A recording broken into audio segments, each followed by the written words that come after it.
Saya menggunakan besi 8.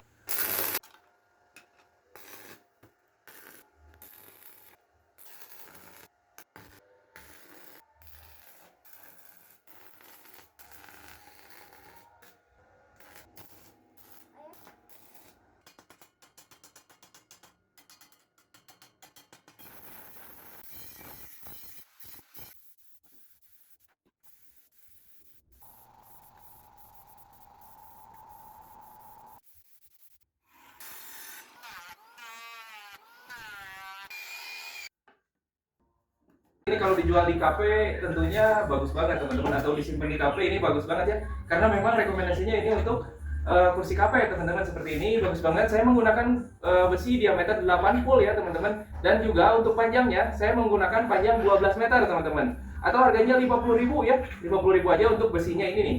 Ini besinya harganya 50.000, terus untuk kayunya ini harganya Rp5.000 teman-teman. Ini saya menggunakan kayu dengan tebalnya 1 cm seperti ini. Jadi total untuk harga produknya atau harga modal produknya ini 55.000 teman-teman. Teman-teman bisa jual dengan harga yang sangat fantastis teman-teman. Ini nyaman dipakai buat nyantai, nongkrong, ngobrol bareng teman-teman.